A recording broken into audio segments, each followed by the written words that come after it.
Hey, good morning, Coach. How you doing? I'm well, thank you.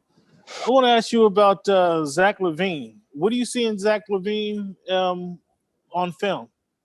Very aggressive, great mid-range shooter.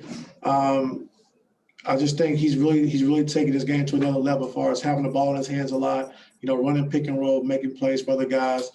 His three-point shot has come a long way from when he first got into the NBA. And just very aggressive in transition. But the biggest thing for me is I think, putting the ball in his hands and letting him make plays for other guys himself. He's really done a good job with that. And that's just as you mentioned, that's something you didn't see early in his career, right? Well, yeah, because he's on a different team, different situation. But I think over the last year and then now this year for sure, they're really putting the ball in his hands, and he's making the plays for himself and for his teammates. He's doing a good job of it. Thank you, Coach. Yes, sir.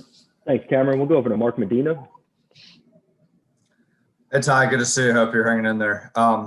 Obviously, all the NBA teams have extensive protocols they have to follow, but I was wondering, with you guys being based in LA, are there any extra things you have to do because of just how widespread it's become over here?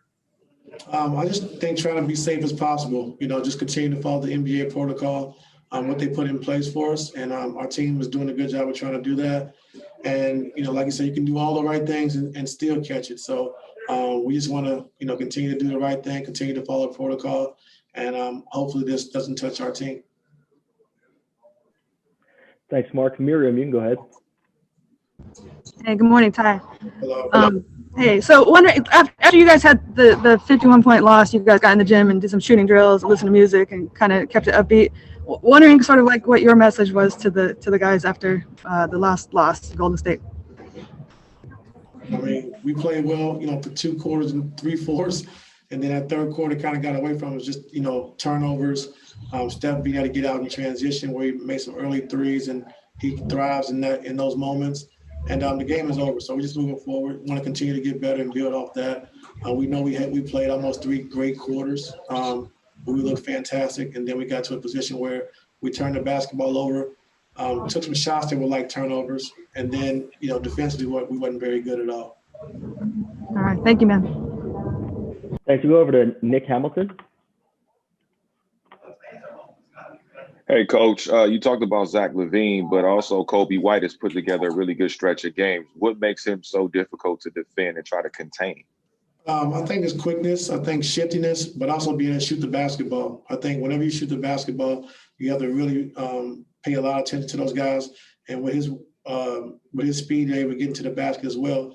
It makes it a tough cover. So we got to be locked in and understand where those 2 guys are on the floor at all times. And we just got to show them different looks defensively. Thanks, Nick. We'll go over to Andrew Greif.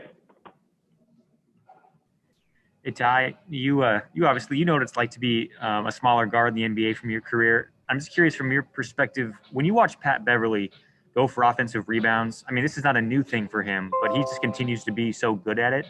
Can you put that into context, how hard that is to be that size and be on the glass like that? It's very hard, and I just think it's a wheel. I think, and the thing with Pat is he's a lot like Marcus Smart. They get timely offensive rebounds when your team is struggling to score or teams are making a run, and he's able to get a big offensive rebound to get a 3-point shot. And he's been doing that since I've seen him play. And it's just, the grit and the will to want to do it, and he does a great job at it. Thanks. We'll go over to Justin Russo. Hey, Coach. Good afternoon. Hello. 2 weeks ago, you guys played a Sunday afternoon game after having to come back from travel on a Friday night game. You said after that game that early energy or lack thereof was a problem. What are some of the ways that you can kind of remedy that this afternoon, and how crucial is a good start on days like today? Good starts are always important, but I think we got to come out early and just blitz and just try to get our team moving and rotating. I think it's a situation where you can't, ease into the game. So, we want to just try to do certain things to get our team flying around and moving, especially on these early games.